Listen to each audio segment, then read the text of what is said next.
Assalamualaikum, my dear members. Today I am here with your new topic which is electronegativity, जो chemistry का एक अहम topic है और इसमें भी बहुत सारी कन्फ्यूजन होती है कि what is electronegativity, electron affinity and ionization energy और आयनाइजेशन पोटेंशियल। इन तीनों चीज़ों में बहुत सारी कन्फ्यूजन होती है कि ये तीन चीज़ें अलग हैं या एक है, या इसमें से कौन से एक दूसरे के मतलब एक जैसे हैं या अलग अलग हैं। आज का टॉपिक जिसे हम डिस्कस करने वाले हैं वो इलेक्ट्रोनेगेटिविटी है। ये दो टॉपिक जो अगले हैं वो भी मैं आपको आइंदा आने वाले लेक्चर्स में समझाऊंगी। इलेक्ट्रोनेगेटिविटी, नेगेटिविटी डिस्क्राइब्स नेगेटिविटी में भी हमें इसके टॉपिक के नेम में ही पता चलता है कि नेगेटिविटी आ रहा है, तो इसका मतलब है कि ये जो है क्या होगा, नेगेटिव। डिस्क्राइब्स नेगेटिव चार्ज हमें बताता है ये, तो मतलब इसका नेगेटिव चार्ज से कोई ना कोई ताल्लुक़ है, ठीक है। और इलेक्ट्रॉन भी इसमें बताया, तो मतलब इलेक्ट्रॉन के साथ भी इसका कोई ताल्लुक़ है। इलेक्ट्रॉन नेगेटिविटी, तो मतलब इसमें इलेक्ट्रॉन की बात हो रही है, ठीक है। मैं आपको पहले इसका फ़्लो चार्ट एक दफ़ा बता देती हूँ आपको समझाने के लिए कि आप अपना फ़्लो चार्ट इसी तरह बनाइए और किसी भी टॉपिक को आसानी से समझिए। द मोस्ट ईजीएस्ट वे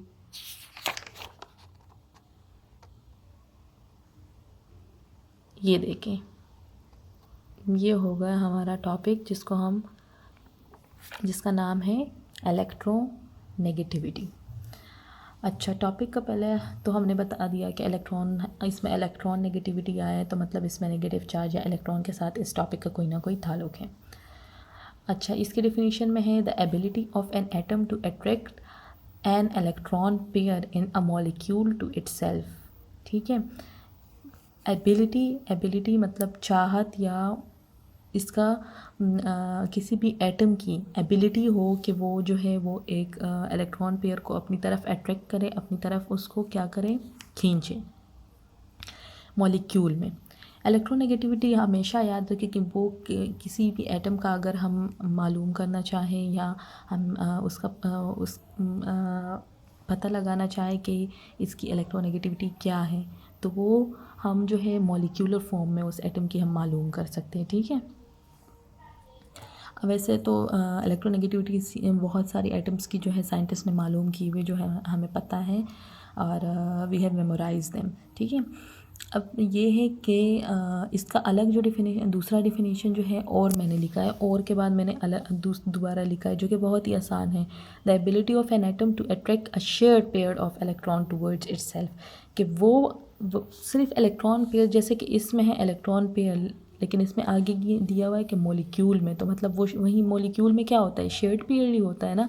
तो आप आसानी से इसको इस तरह भी डिस्क्राइब कर सकते हैं कि to attract the ability of an atom to attract a shared pair of electron, के वो इलेक्ट्रॉन पेयर को अपनी तरफ खींचे जो कि शेयर्ड हो, जो कि इसने किसी दूसरे एटम के साथ शेयर किए हो, ठीक है। अब ये जो है आपने ये बात मैंने इसलिए इसको दोबारा से यहाँ पे लिखी कि मॉलिक्यूलर फॉर्म में, क्योंकि इलेक्ट्रोनेगेटिविटी हम हमेशा मॉलिक्यूलर फॉर्म में जो है वो क्या हो जाती है, हमें विजिबल होती है, हमें दिखाई देती है। और जितने भी मतलब इलेक्ट्रोनेगेटिविटी जो भी एटम के निकले हैं वो उनके मॉलिक्यूलर फॉर्म से निकले हैं। फिर हमारे पास ये EA and IP are related to isolated atom, ठीक है। EA और IP जो है वो एक आइसोलेटेड एटम यानी gaseous atom, isolated gaseous atom जो कि गेशियस फॉर्म में हो उससे रिलेटेड है, लेकिन इलेक्ट्रोनेगेटिविटी जो है वो क्या है, मॉलिक्यूलर फॉर्म से इसका ताल्लुक़ है कि वो दो एटम है, दो एटम के दरमियान में इलेक्ट्रॉन शेयर्ड है, तो मतलब वो मॉलिक्यूल, दो एटम कंबाइन होते हैं तो वो मॉलिक्यूल बनाते हैं। तो मतलब इलेक्ट्रोनेगेटिविटी हमें तब पता चलती है जब दो एटम या दो से ज़्यादा एटम एक दूसरे के साथ कंबाइन होते हैं, एक मॉलिक्यूल बनाते हैं, और उनमें जो इलेक्ट्रॉन शेयर्ड होते हैं वो इलेक्ट्रॉन किसकी तरफ ज़्यादा जो है वो क्या करते हैं, अट्रैक्ट होते हैं, तो उससे हमें इलेक्ट्रोनेगेटिविटी का पता चलता है। अब ये EA और IP आप सोच रहे हो कि what is EA, what is IP। EA is electron affinity, जो कि मैंने आपको EA equal two electron affinity, और EN एब्रीवेशन है इलेक्ट्रोनेगेटिविटी का, और IP जो है वो एब्रीवेशन है आयनाइजेशन पोटेंशियल का। अब इलेक्ट्रॉन एफिनिटी और आयनाइजेशन पोटेंशियल जो है वो ये दो अलग टर्म है, इलेक्ट्रोनेगेटिविटी से ये अलग टर्म है, और ये जो है मतलब ये तीनों एक साथ ही चलते हैं, किसी भी एटम के साथ ये तीनों चलते, ठीक है। तो इसको इसके ये टॉपिक्स हम डिस्कस करेंगे अगले नेक्स्ट लेक्चर्स में। जिसको भी इसकी समझ नहीं आए तो काइंडली मुझे कमेंट में बता सकते हैं कि हमें ये टॉपिक समझा दे, तो मैं कोशिश करूँगी जल्दी से जल्दी मैं आपको ये टॉपिक समझा दूँ, ठीक है। अब इसमें नेक्स्ट स्टेप हमारे पास आता है कि मोलिकन इलेक्ट्रोनेगेटिविटी। मोलिकन ने जो इलेक्ट्रोनेगेटिविटी निकाली तो उसने जो है उसका एक आसान फार्मूला दिया कि electronegativity is directly proportional to ionization potential plus electron affinity divided by 2। Ionization potential किसी भी एटम का और उसका इलेक्ट्रॉन एफिनिटी, उसी एटम के इलेक्ट्रॉन एफिनिटी, दोनों को ऐड करके उनको डिवाइड करें 2 पे, तो हमारे पास इलेक्ट्रोनेगेटिविटी किसी भी एटम की निकलती है। अब आयनाइजेशन पोटेंशियल क्या होता है? आयनाइजेशन पोटेंशियल मैं रफली आपको एक आइडिया दे देती हूँ कि क्या होता है। आयनाइजेशन पोटेंशियल जो है वो किसी भी एटम का वो एनर्जी या वो पोटेंशियल होता है, वो एबिलिटी होती है जो कि वो एटम जो है, आयनाइजेशन पोटेंशियल या आयनाइजेशन एनर्जी दोनों हम इसको कह सकते हैं। इसमें थोड़ा सा डिफरेंस है पोटेंशियल और एनर्जी में, लेकिन बेसिकली जो इसका कॉन्सेप्ट है वो ये है कि हमने किसी भी एटम में क्या करना है, इलेक्ट्रॉन उससे क्या करना है, रिमूव करना है। किसी भी एटम से हमने इलेक्ट्रॉन रिमूव करना है तो वो एनर्जी जो हम प्रोवाइड करते हैं किसी भी एटम से इलेक्ट्रॉन को निकालने के लिए, रिमूव करने के लिए, उसको हम आयनाइजेशन एनर्जी कहते हैं, ठीक है। फिर आयनाइजेशन एनर्जी, आयनाइजेशन पोटेंशियल कहते हैं। फिर उसके बाद इलेक्ट्रॉन एफिनिटी, जैसे कि मैंने उसके ऊपर लिखा है ऐड, इसके ऊपर लिखा है रिमूव, तो मतलब रिमूव करते हैं हम इससे इलेक्ट्रॉन, वो वाली एनर्जी। और इलेक्ट्रॉन एफिनिटी वो वाली एनर्जी है जब उसमें हम इलेक्ट्रॉन को ऐड करते, किसी भी एटम में हम इलेक्ट्रॉन को ऐड करते हैं तो एटम जो है वो खुद ब खुद एक एनर्जी रिलीज़ करता है। जब उसमें हमने एटम क्या करना होता है, ऐड करना होता है, तो उसको हम इलेक्ट्रॉन एफिनिटी कहते हैं, ठीक है। अब आप इसको इसकी समझ आ गई कि ना इलेक्ट्रोनेगेटिविटी हम कैसे निकालेंगे, इस तरीके से निकालेंगे। ये मैंने एब्रीवेशन आपको बता दी है। फिर उसके बाद हम आ जाते हैं कि इलेक्ट्रोनेगेटिविटी जनरल ट्रेंड जो है वो पीरियोडिक टेबल में जो है वो इलेक्ट्रोनेगेटिविटी का कैसा है। तो इलेक्ट्रोनेगेटिविटी का जो जनरल ट्रेंड है उसमें फिर चेंजेस आते रहते हैं कि किसी एटम में मतलब जो ट्रेंड जो है वो पूरा मतलब इसी तरह फॉलो नहीं हो रहा होता, उसमें थोड़े बहुत चेंजेस आते हैं। लेकिन अभी जो बिगनर्स है केमिस्ट्री में उनके लिए जो है ये इस फ़िलहाल के लिए मैं छोड़ देती हूँ कि ये जो है वो क्या इलेक्ट्रोनेगेटिविटी कैसे चेंज होता रहता है। लेकिन आपको बस ये याद करना चाहिए कि जनरल ट्रेंड जो है वो क्या होता है, इलेक्ट्रोनेगेटिविटी किसी भी पीरियड में जब हम जा रहे होते हैं तो वो इंक्रीज़ हो रही होती है, ठीक है। पीरियड में हम जब जा रहे होते हैं पीरियोडिक टेबल के तो इलेक्ट्रोनेगेटिविटी इज़ इंक्रीज्ड, ठीक है। फ्रॉम एटम टू एटम जो है वो क्या हो जाती है, इंक्रीज़ होती जाती है। अब इलेक्ट्रोनेगेटिविटी की वैल्यू जो है वो पॉलिंग ने जो है वो 0 to 4, पॉलिंग जो है वो साइंटिस्ट है, उन्होंने जो है वो क्या किया, इलेक्ट्रोनेगेटिविटी की वैल्यू उन्होंने कही कि 0 से लेकर 4 तक जो है वो जो पीरियोडिक टेबल में सारे एटम्स हैं तो उनकी वैल्यू 0 से 4 तक के बीच में होगी। फिर उसके बाद हम आ जाते हैं कि स्मॉलर एटम, सबसे स्मॉलर एटम जो होता है पीरियोडिक टेबल में, जैसे कि हमें पता है अभी फ्लोरीन है तो उसकी इलेक्ट्रोनेगेटिविटी सबसे ज़्यादा है। Fluorine is most electronegative atom in the periodic table, ठीक है। ये हमें याद होना चाहिए।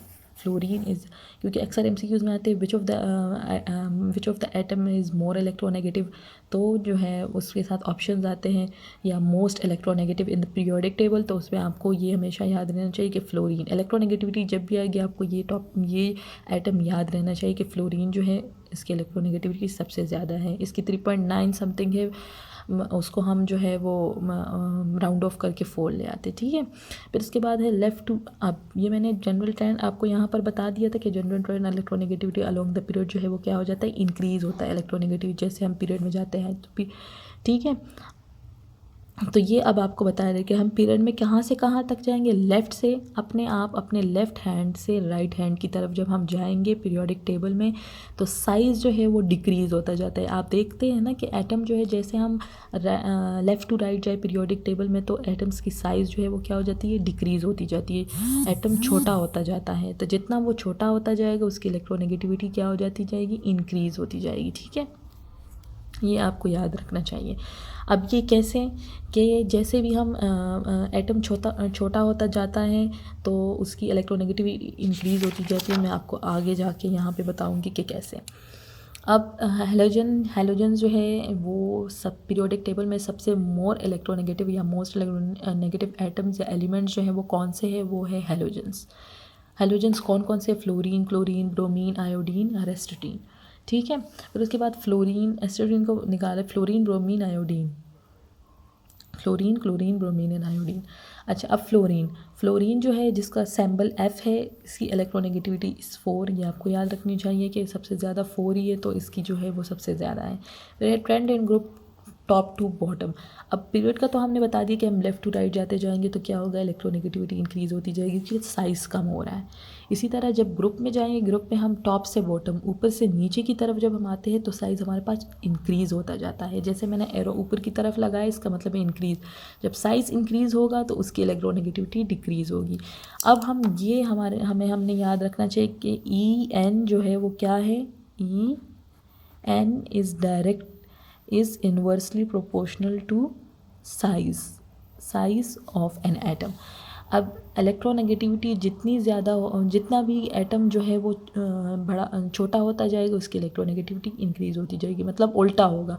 जब एटम जितना छोटा होगा उसकी इलेक्ट्रोनेगेटिविटी ज़्यादा होगी और एटम जितना बड़ा होगा उसकी इलेक्ट्रोनेगेटिविटी क्या होगी, कम होगी। ठीक है, अब रीज़न। अब आप सब सोच रहे हो कि आगे पीछे सारा टॉपिक तो होगा, हमें अब ये समझनी है कि क्यों, क्योंकि हर केमिस्ट्री में होता है कि क्यों, क्योंकि इसका कोई रीज़न होना चाहिए। तो उसका रीज़न ये है कि as the atom increases in size, electrons are far away, shells are far away, nuclear charge decreases, positive attraction towards negative electron pair, so electronegativity decreases। अब रीज़न इसका ये है कि जब साइज़ इंक्रीज़ होता जाता है, ठीक है, जैसे ग्रुप में है, ग्रुप में टॉप टू बॉटम हम आएंगे, ऊपर से नीचे की तरफ हम आएंगे तो क्या होगा, साइज़ जो है वो इंक्रीज़ होता जाएगा। तो एटम का जब साइज़ इंक्रीज़ होगा तो मतलब उसमें शेल्स और ज़्यादा होते जा रहे हैं, शेल ज़्यादा होते जा रहे हैं, और इलेक्ट्रॉन्स जो है वो क्या होंगे, जितना बड़ा साइज़ होगा शेल्स एक दूसरे से दूर होते जाएंगे। शेल्स में जो इलेक्ट्रॉन्स रिवॉल्व करते हैं वो एक दूसरे से दूर होते जाएंगे। न्यूक्लियर चार्ज जो है वो उस शेल्स पे, उस इलेक्ट्रॉन्स पे जो है, न्यूक्लियर चार्ज जो है वो पॉजिटिव होता है, तो वो उस नेगेटिव इलेक्ट्रॉन्स पे जो है वो क्या होता जाएगा, कम होता जाएगा। जब उन पे वो कम होता जाएगा तो मतलब न्यूक्लियर चार्ज जो है वो कम होता जाएगा ना, क्योंकि वो इलेक्ट्रॉन से दूर दूर जाते जा रहे हैं और इसकी एबिलिटी जो है वो कम होती जा रही है। तो जब किसी एटम के अपने इलेक्ट्रॉन्स उससे दूर होते जा रहे हैं, उसका न्यूक्लियर चार्ज कम हो रहा है, वो न्यूक्लियस जो है उसको अपनी तरफ अट्रैक्ट करने में जो है वो क्या हो रहा है, मतलब फ्रैक्शन हो रही है, उनके बीच में फ्रैक्शन हो रही है, वो उसको जो है वो खींचने में क्या है, एक रेजिस्टेंस हो रही है। ठीक है, उतनी अच्छे से वो नहीं खींच सकता जितना वो छोटे एटम में खींच सकता है। तो इस वजह से जो है वो क्या होगा, वो जब एटम जो है वो अपने इलेक्ट्रॉन्स को नहीं खींच सकेगा उतनी आसानी से, उतनी अच्छी तरह, तो वो जब वो एटम किसी दूसरी एटम के साथ लग के मॉलिक्यूल बनाएगा, बॉन्ड बनाएगा, और उस बॉन्ड में दोनों एटम अपना एक एक इलेक्ट्रॉन शेयर करेंगे, तो वो एक इलेक्ट्रॉन पेयर बन जाएगा ना। जब दोनों एक एक इलेक्ट्रॉन शेयर करेंगे तो एक पेयर बन जाएगा दो इलेक्ट्रॉन्स का।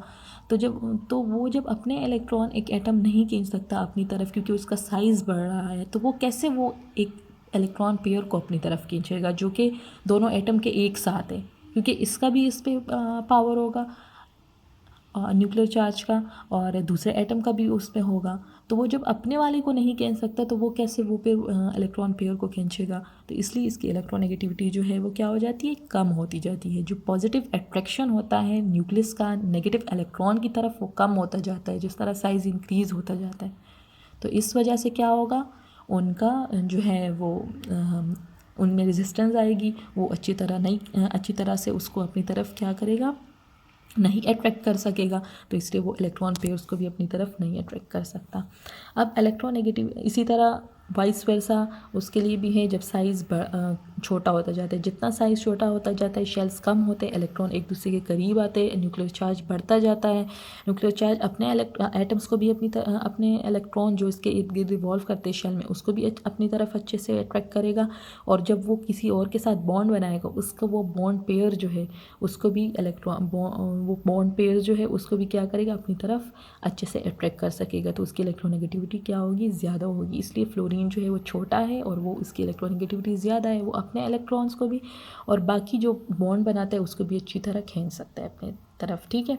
अब इसमें अलग रीजंस भी आते हैं, इसमें दूसरे भी पॉइंट्स है जो कि उसको इसकी रेजिस्टेंस पैदा करता है जब इलेक्ट्रॉन बड़ा होता है, शील्डिंग इफेक्ट आता है, और भी कुछ पॉइंट्स हैं। लेकिन बिगनर्स के लिए इलेक्ट्रोनेगेटिविटी का इतना तक जानना बहुत ज़्यादा ज़रूरी है जो कि इस लेक्चर में आपको समझ आ गया होगा। अब इलेक्ट्रोनेगेटिविटी ऑफ सम एलिमेंट मैंने जो है आपको दी हुई है, जो कि बहुत ही जो है वो कॉमन एलिमेंट्स है, तो उनकी इलेक्ट्रोनेगेटिविटी आपको पता होनी चाहिए। तो फ्लोरीन की 4 है, 3.99 समथिंग है, उसको राउंड ऑफ करके 4, हाइड्रोजन की 2.20, ऑक्सीजन की 3.4, कार्बन की 2.55, ठीक है। फिर एग्जाम्पल में हमने देखा, अब ये मैंने बॉन्ड ले लिया, HF हाइड्रोजन फ्लोराइड जो है, इनके दरमियान में बॉन्ड, इनके दरमियान में ये जो बॉन्ड है ये पोलर कोवेलेंट बॉन्ड है, ठीक है, क्योंकि हाइड्रोजन जो है वो इसके ऊपर पॉजिटिव चार्ज है और फ्लोरीन के ऊपर नेगेटिव चार्ज। क्यों? क्योंकि हाइड्रोजन जो है वो इलेक्ट्रोपॉजिटिव एलिमेंट है, फ्लोरीन जो है वो इलेक्ट्रोनेगेटिव एलिमेंट है। अब फ्लोरीन की इलेक्ट्रोनेगेटिविटी ज़्यादा है, ये छोटा है, तो ये क्या करेगा, हैलोजन भी है, तो ये जो है इससे क्या करेगा, इलेक्ट्रॉन, ये एक अब ये बॉन्ड के ऊपर मैंने 2 इलेक्ट्रॉन्स बना दिए, एक हाइड्रोजन ने शेयर किया है और ये नीचे वाला इलेक्ट्रॉन जो है वो किसने शेयर किया है, फ्लोरीन ने शेयर किया है।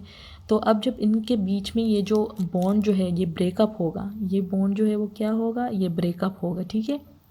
जब ये ब्रेकअप होगा तो क्या होगा, इसमें ये हाइड्रोजन जो है वो क्या होगा, हाइड्रोजन के ऊपर पॉजिटिव चार्ज आ जाएगा और फ्लोरीन के ऊपर नेगेटिव, इसलिए हम इसको पोलर कोवेलेंट बॉन्ड कहते हैं, ठीक है।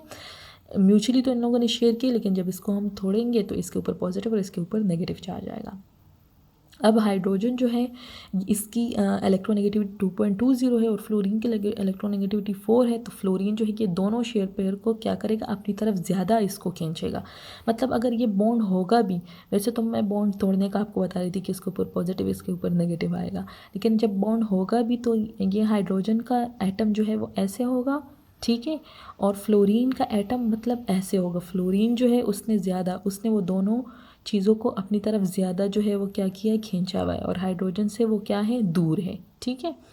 फिर ये है पेयर अट्रैक्टेड बाय फ्लोरीन। देखो अब ये पेयर जो है ये फ्लोरीन की तरफ अट्रैक्ट होगा और इसके ऊपर पॉजिटिव एंड नेगेटिव, अगर हम इसको तोड़ेंगे तो ये पेयर्स उसकी तरफ चले जाएंगे, उसके ऊपर नेगेटिव चार्ज आ जाएगा क्योंकि उसके साथ इलेक्ट्रॉन ज़्यादा हो गए। अच्छा, तो मुझे उम्मीद है आपको ये टॉपिक समझ आ गया होगा, और इसके बाद इलेक्ट्रॉन एफिनिटी और आयनाइजेशन पोटेंशियल का टॉपिक मैं आपको समझाने की पूरी कोशिश करूँगी बहुत ही आसान तरीके से, जैसे मैंने आपको ये समझाया। मैं एक दफ़ा दोबारा से आपको फ़्लो चार्ट दोबारा से बता देती हूँ। Electronegativity is the ability of an atom to attract a shared pair of electron towards itself. ये आपको याद रखना चाहिए कि किसी भी एटम की जो है वो क्या है, एबिलिटी है जो कि एक शेयर्ड पेयर ऑफ इलेक्ट्रॉन को अपनी तरफ खींच सके, उसको हम क्या कहते हैं, इलेक्ट्रॉन कहते हैं। और शेयर्ड पेयर कब बनेगा, जब एक एटम जो है वो क्या मोलिक्यूलर फॉर्म में होगा, तो इसलिए इसका जो है मोलिक्यूलर फॉर्म में हम पता लगा सकते हैं।